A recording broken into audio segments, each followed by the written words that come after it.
All right, well, welcome and Happy New Year. It's almost the new year. We are excited to come to you tonight and talk about some things. Actually, Emily and I were talking about these topics probably a month or so ago, maybe even longer, and how this kind of topic of investing in yourself and investing in your business and choosing your pace and what works for you.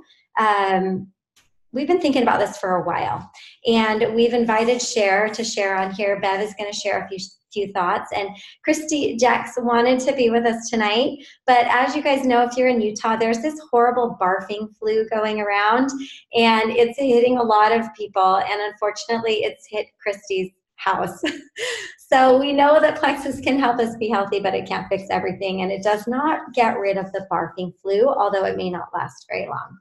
So we're excited to talk to you because this is my very favorite week, this week between Christmas and New Year's, because it really is an amazing time to reflect and to think about what worked well for you in 2018, what didn't work well, what you want to create and what you want to see happen in 2019, and what you're going to let go of from the past. What are you going to let go of? What are you going to free yourself of? What possibilities are you going to open up in 2019? Because I absolutely believe and have a vision that no matter where you are, whether you're a silver ambassador, whether you are a gold ambassador that was once a senior gold ambassador, whether you are somebody that hasn't had any success in the business yet, it does not matter. You can always start from wherever you are and create something amazing. But the thing is, it starts with you. It starts inside of you. That's always where it starts. And we talk so much about mindset that in some ways you might be like, la, la, la, la, la, la, la. I've already heard that before. I don't believe it. But it is absolutely true. The longer I work this business, and I know any leader here on this call will say, the longer they work this business, the more clear it is to them that what's going on up in your head, what your beliefs are, what your thoughts are, that is what impacts you and your success the most. And sometimes you have to slow down just for a second and invest in yourself in order to change your mind and to change your thoughts so that you can move forward with power, with greater passion, with greater belief. And so we're going to talk a little bit more about those topics tonight. We're also going to talk about this concept of investing in your business, because whatever level you are at, you can invest in your business. Whether you're making a little bit of money or a lot of money, you can invest in your business. And I think sometimes you see, some of your leaders like myself or Emily or Phyllis or, Christy or who you see your leaders, and we're giving away these prizes and doing these incentives and all these kind of things. And you're thinking, well, I can't do that. And so I can't invest in my business in a meaningful way. And it's really important that you understand that investing in your business does not have to be something grandiose. It can start out with small amounts. It can start with you deciding on a certain percentage every month that you're going to invest back into your business. And so we're going to tackle some of those topics about how to smartly invest in your business, how to invest in yourself. And we also have the pleasure of hearing from Cheryl. So Cheryl, are you here? I am here. Okay, so I'm going to introduce Cheryl, and I'm going to let her kick it off because I feel like her topic is so important and something that everybody here on this call needs to hear. Cheryl and I met almost 3 years ago. It was in February of 2016 over her kitchen table, geeking out over gut health and natural health remedies. And I was fairly new to Plexus. I had just joined in September of 2015. I think I was a Ruby ambassador or something like that. And I met her through my sister-in-law. I didn't know her at all before Plexus. And so we shared this common love of natural ways of treating health issues. And she has so much experience from how to use oils to how to make yeast starter to she is just a wealth of knowledge because of her health journey and the struggles that she's been in her life. She's such a quality person. And if Cher tells you to do something, you should probably listen, because she's done the research and she's going to share, instead of, her knowledge on health and products, she's going to share about her journey. She's a Senior Ruby Ambassador on her way to Emerald very soon. And it's been a journey, and one that she struggled with along the way. And I'm just going to let you take it away from there, Cheryl. Thank you. Hi, everybody. I'm Cheryl Stockwell. You can call me Cher. And Brooke is right. I'm going on 3 years in this coming spring. I won't talk too much about my personal journey, other than I knew about natural health before the Plexus brand was introduced to me. And so I was grateful for some background, about 9 years of background before the Plexus brand. And the reason I think that's significant is because the testimonials and stories about ingredients like chromium and alpha-lipoic acid. I remember the first time a doctor gave me alpha-lipoic acid. And so it was so easy to identify a quality brand for me. And that was such a natural switch. So anyway, what Brooke has asked me to share today is more about the journey and the business side of it, and kind of my progression to where I am mentally today. And she heard me mention this a few weeks back, and I think it maybe touched a little chord, because we hear a lot, especially in my team. I know in my team as well, and I know in her team, you hear this sometimes, and hopefully what I'm going to touch on right now will resonate with some of you. But what I had shared was right around the time of Gold to Senior Gold, I kind of had a switch happen in me. I knew the science. I already had my own testimonial. My business was emerging. People were buying and sharing and having some success stories. I was hearing a lot of feedback and success. So I was setting goals. At that point, I had hit some of them. I also had disappointments. And I think that's important to note, because I could relate to my team. I knew what disappointment felt like. But the switch I'm talking about, something switched around that time. And all I can say is I was just kind of more quote unquote in. I was just in permanently. I wasn't stopping. There was no longer the inner dialogue of, if I didn't hit a goal, or if I saw others really rapidly hitting goals, there were no longer questions. There were no longer, what am I doing this for? Am I committed to this? Does their commitment equate my commitment? And I work full time for a really, really busy charity. And I was in a real quandary. I remember sitting on a hotel room balcony with Brooke at a leaders retreat saying, do I have to choose between these two? Because they both have my heart. Health and this charity have my heart. And when I made this switch, when I could tell that mentally, I was just not quitting no matter what, no matter my pace or any non-hitting a goal at a certain month, nothing was changing. The relief that came from that, from no longer tying my value to achieving a rank, was so refreshing. I realized that on a ranking goal month, even if I didn't hit the goal, there were nothing but wins. My team was more bonded. I would break point ceilings that I hadn't broken before. Others were being helped. I was getting feedback. I mean, there was not a single loss. So why would I consider it a loss? Because wait, I didn't hit my rank. I mean, there were so many wins, and there was such a relief of that switch in me to look at everything as moving forward. I have no problem working hard. No one's ever accused me of slacking. My goals are by no means lax compared to somebody else. I just have less hours in my day to give to a side additional business, and making peace with that was really huge. So I really began talking to my team about, this does not mean you don't push. This does not mean you don't stretch. I absolutely have push goals and stretch goals, and they are hard. But watching other people rank up past me, that used to be really hard. I mean, that used to be really hard for me because I'm competitive and I'm successful and busy and try really hard. And that used to be like, man, what am I doing it for? You guys, that went away. There was just this click, and that went away. And I could honestly say now that I'm all in, because I'm so happy. I love Plexus. I'm so happy. I'm healthy. My family's healthy. People I love are becoming healthy. People I love are not only becoming healthy, but working a business now. The business is growing. Never once has it gone backward.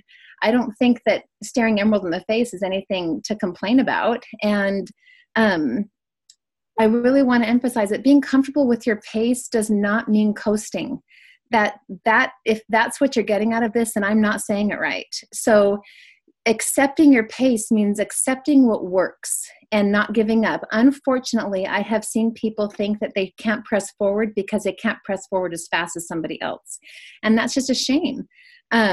Because think of all the people in their networks that won't be helped. Think of the residual income. I mean, I'm really candid here because Plexus is. I make more than $4,000 a month on a side job. You guys, that's fantastic. It's a side job, you know? So I'm all in, and I'm doing this. I'm not stopping, and letting go of that question of why am I doing this? It just changed everything for me. And I just wanted to share that with all of you. And I hope that it helps and resonates in some way. What do you think, like, the biggest piece of advice you could give to somebody that, somebody that's kind of struggling with where they're at? They've been where they're at for a long time, and they're in this place, they're camped in this place of complacency. Complacency themselves, meaning they're kind of stuck? Yeah, stuck and just kind of complacent to it now. Yeah. Sometimes I think that's a great question, Brooke. Sometimes I think that our complacency is linked to our successes. So that's really hard, because if we tie it to how many people have I helped, or how many people are signing up or responding to my posts or responding to my cold messages, that's sure giving that a lot of power. One thing that you taught me early on, and also remember a Christy Jex video about it, she says something like, that's been correct me, she says something like, go stir shiz up, or something like that, you know? And I love that, because if you're complacent, there are so many little things you can do that are new and different. And I have a list of things to do that I might forget to do sometimes. And if I ever have like a windfall of time and extra time to do it, and I'm like, shoot, what should I do with it right now? You know, I go pull up this list, and it's all the Christy Jex, go stir shiz up, like make stuff up, you know? So I remember learning that from your team, but also just not tying it to working to the feedback. So many people, you guys, I know I can sound awfully, you know, smart 3 years in, but I wish I could tell my 2 years ago self this, that people are watching you. Just this month, I've had 6 people who've been watching me for over a year. Okay, I'm sure there's more people than that, but 6 are coming forward saying, "Okay, I'm ready, you got me. I've been watching you a very long time." So just don't get tempted to be complacent. To me, it's just a temptation. It's just a temptation. Just power through it. You have to keep working, you know. Amen. Amen. So I'm going to share a little bit from this book that I'm reading right now, Your Best Year Ever. If you guys haven't read this book, I'm going to recommend, like, if you are someone wanting a life transformation, not just in your business, but you want your best life ever, because I feel like all of us leaders here could say, hey, we don't want you to just be successful in your business.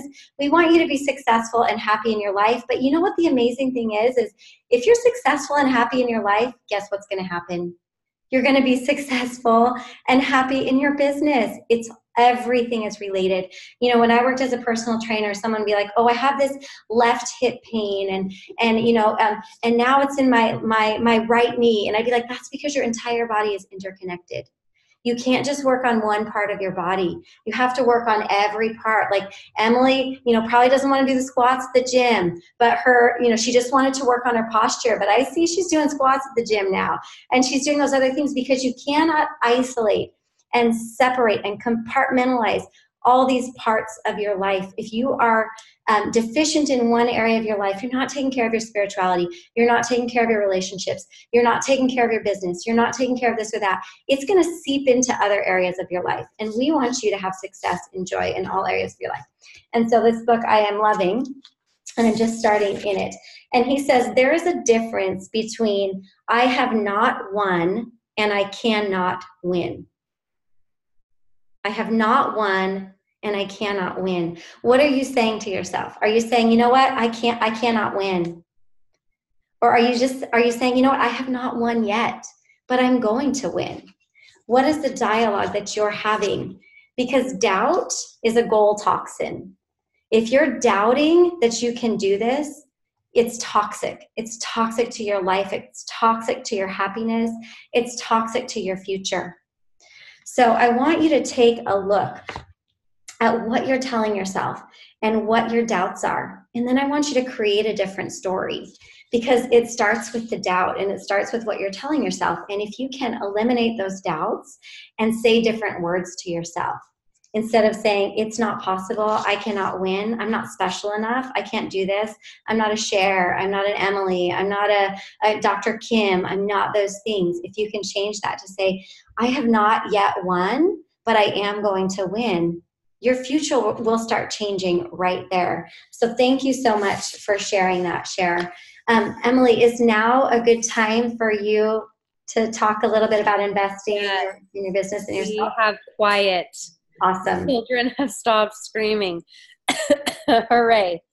So what I want to talk about, sorry, I'm still kind of like having a tickle in my throat. Brennan, stop. What I want to talk about is when we started Plexus, you guys all know, many of you know what our financial life looked like. If you don't know, we were $125,000 in debt. That is suffocating debt. And I think that there are so many people in the same amount of debt and they don't even know they're in it because we did not think that we were that far in debt. You know, it was like $75,000 in student loans. Well, that's good debt. That's okay debt. And then there were the $20,000 in medical bills. And we thought, well, we had to go to the doctor, you know, like we had to go to the doctor. That's okay debt. And then we had $30,000 in credit card debt. And it wasn't for anything fun. It wasn't like we were taking our kids to Disneyland or going on shopping sprees. I went the first 10 years of our marriage buying nothing for myself. I would get clothes on Christmas from my family, and that was it. There were Christmases where Sean and I spent $10 on each other for years and years and years. I mean, I was budgeting everything down to the penny. I can vividly remember having to, when I had Mackenzie, our second baby, and we were in grad school. Can you guys not talk here? And we were in grad school, and I had to budget her $80 crib mattress into my $100 grocery budget for that week. And then the next week I was budgeting in a nursing bra. Like things were so tight. And there was one time where somebody got sick and we had to go buy NyQuil. And I remember my friend Bree was like, that's not in the budget. How are you going to come up with the NyQuil money? And I was like, I don't know. Like we had to be so tight with our money. And so, the reason why I paint this picture for you is so you can understand the type of scarcity that our marriage began in, that we started our family in, and that was a very hard mentality for me to break as we were blessed with Plexus. And I attribute my ability to have abundance in my business and have abundance in our financial success a lot in part because of Brooke and what she taught me. And so what my portion is that I want to share with you tonight is to trust in your leaders and to trust that if you see a sale coming from someone and they're asking for you to contribute this amount of money of a portion, like for example, when we started, I remember Brooke just pushing me into things. Like we were senior gold and she was ruby and she was like, we need a sale. We need a sale. We got to create some momentum. We need a sale. And she would say, you know, I'll give you $10. You pitch in 10 and then you'll get $15 back from the welcome pack. You guys, I can't tell you how many times over the last 3 years that I've said that to ambassadors on my team and had them tell me, well, I can't afford to do that. Like we just can't afford to do that. And my response is always, you can't afford not to. It's money you don't have. It's money that you wouldn't have if you didn't do it anyway. And the reason why we had this call is, you know, Sean and I have been looking for a new home for about 18 months. And I was driving home about a month ago from looking at a new home. And I called Brooke on the phone, emotional. And I said, we are in this position because we gave in abundance, because you taught me how to live abundantly. And I'm so grateful that you brought that into my life. And we were living in scarcity and $125,000 in debt. And now We are not. We are debt free. And we are debt free because we gave abundantly to others with our time, with our increase, with our talents. And I really think that that's what God wants from us in the first place. And had we not been able to give more freely, had I been scared to hold back and say, well, gosh, I mean, do I really want to give my time to this? Like, what if it doesn't work out? What if I'm wasting my time? If I had stayed in those moments, because I have thought that many times throughout my journey, but if I had stayed in that scarcity, I would not be where I am right now. We would not be looking for our dream home. We would not be debt free. We would not be able to give Christmas to families outside of our own. You know, these are things that we are blessed to do because we gave abundantly, because we continue to give abundantly. And so, you know, one of the things that I shared with Brooke on that phone call that night was, I remember being someone that was poor, and not poor in the sense of living off of food stamps anymore, although we did at one point in our marriage when we first got married and had our first baby. But I said to her, you know, I remember thinking, well, Brooke's rich. And if Brooke says this is a good idea to offer this sale or give this prize to someone on my team, I want to be rich. So I'm going to follow the rich girl. I'm just going to do what she's doing. And eventually, I think I'm going to be rich. And you guys, it worked. So I'm just telling you that smart people follow other smart people.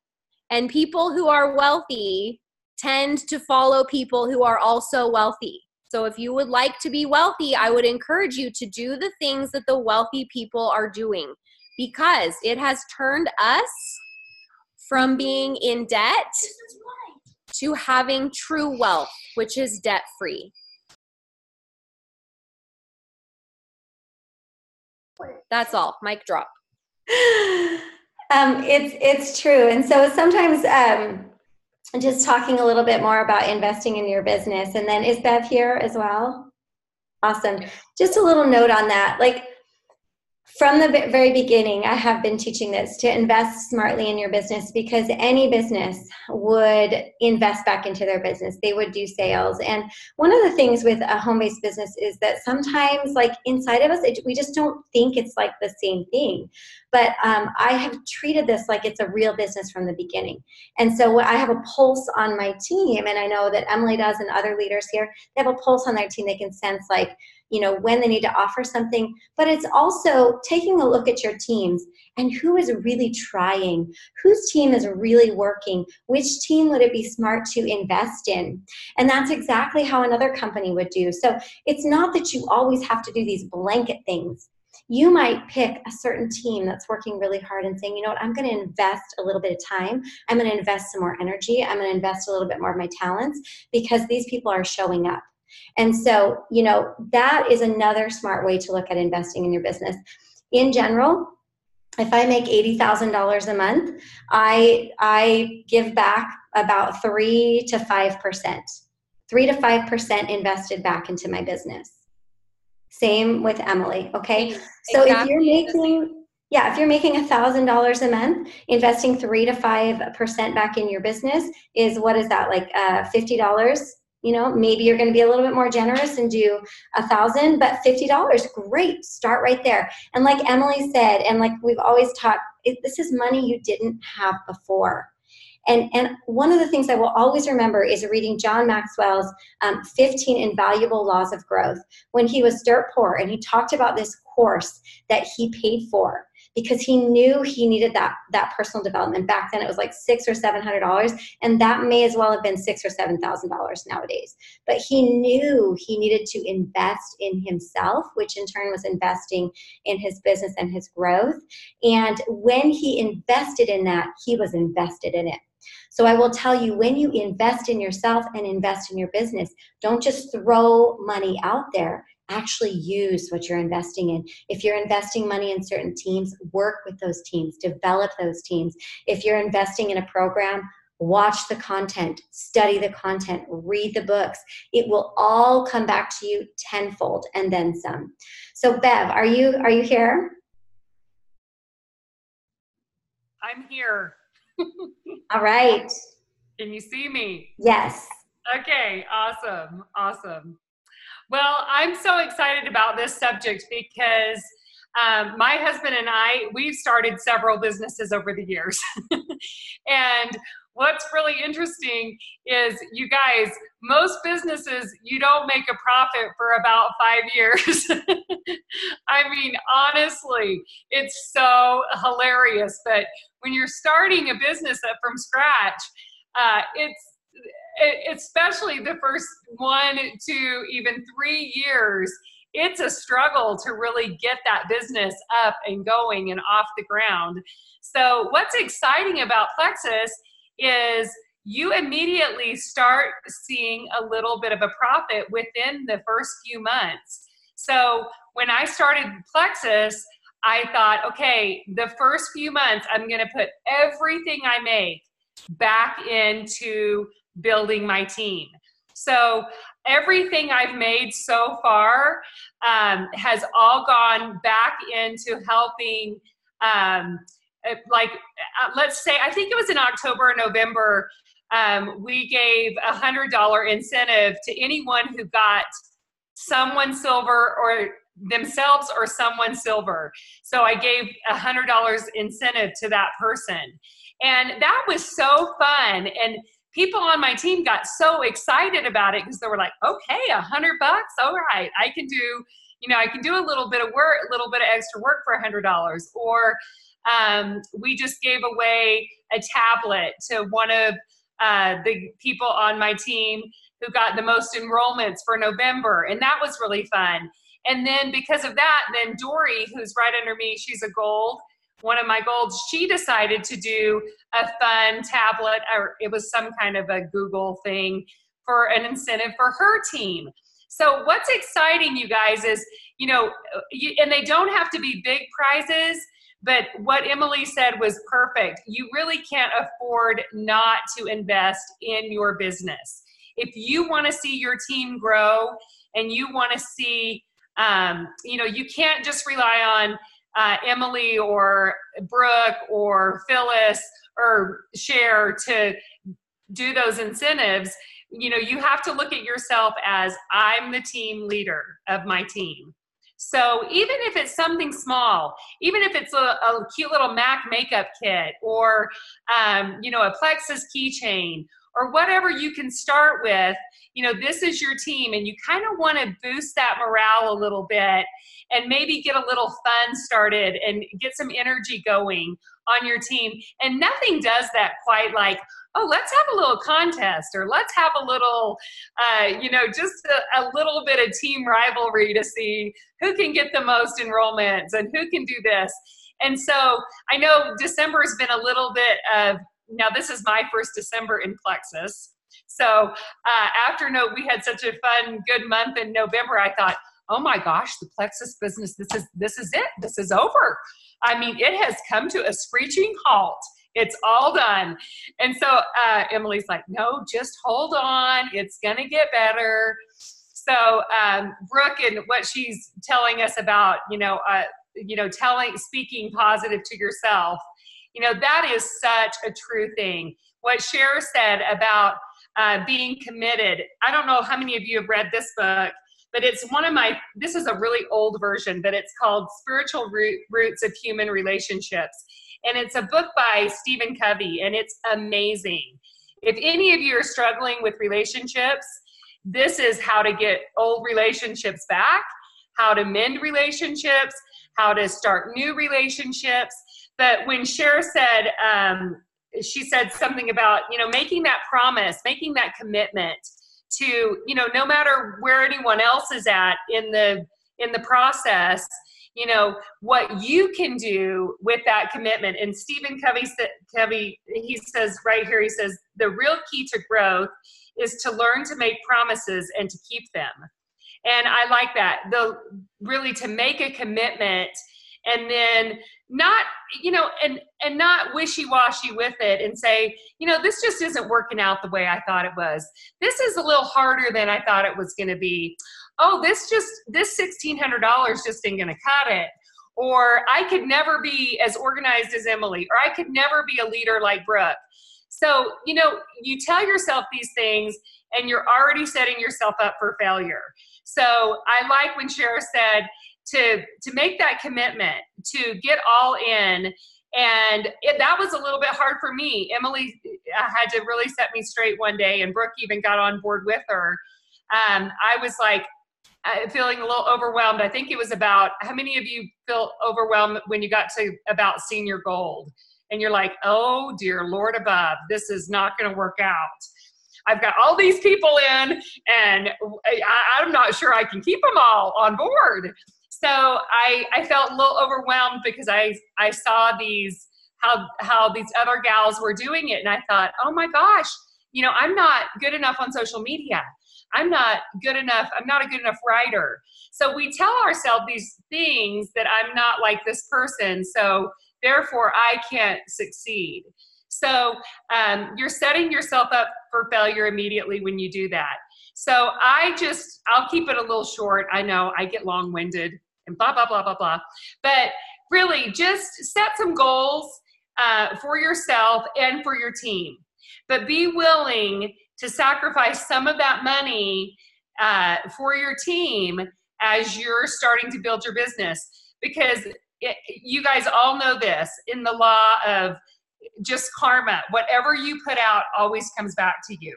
And it always comes back tenfold. And that is with service, that's with business, that's with anything. If you're willing to help someone else grow their business, it's only going to help you grow yours. So I'm a big believer in that. And so put yourself out there and just go for it. Even if it costs you a few $100 a month, you know, it's going to come back to you down the road a little bit. And you really just look at that as like a startup cost. That's your startup cost, right? And so I love that both Emily shared and I shared, because it would be easy to look at someone like Bev and I and be like, well, you guys have money, so you can give those things away. But Emily literally went into some debt so that she could invest in her business. And I'm not sitting here telling you go into debt, but I just want you to understand that that was a little bit uncomfortable for her, but she trusted me and she let me push her. Because as your leaders, we want you to be successful. Why would we want anything else? Because if you're not successful, it's not going to help us be successful. So we know what we're doing. We want you to be successful. And Bev, you were talking about what you see, and it kind of transitions into this concept and this quote very well. Sir John Lubbock in The Beauties of Nature said, "How little we see.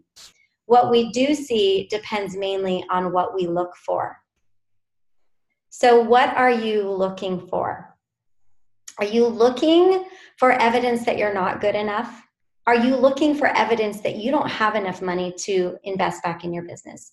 Are you looking for evidence that you can't be successful in a Plexus business? Are you looking for evidence that you're not as special as Bev? Are you looking for, like, what are you looking for? Because that's what you're going to see. So I want to encourage you to get out of your head, get into your heart, and open your eyes to abundance. Open your eyes to a different future. In this book, he talks about the key difference between an unmet goal and personal success and somebody that doesn't have it is imagination. The failure to have an imagination is what's going to stop you, because if you can imagine it, you can feel it, you can dream it, you can taste it, you can touch it, you can see it, it will happen. It will happen. And so if you're struggling to have that imagination, don't feel discouraged. You can develop an imagination, but what you have to get serious about is literally shutting everything off and having a dream session. How many of you guys have just simply sat and done nothing? How many of you women, as women, gosh, we are so good at filling up our time and making ourselves busy, and I'm too busy. Today, I sat on the beach, I leaned back, and I did nothing.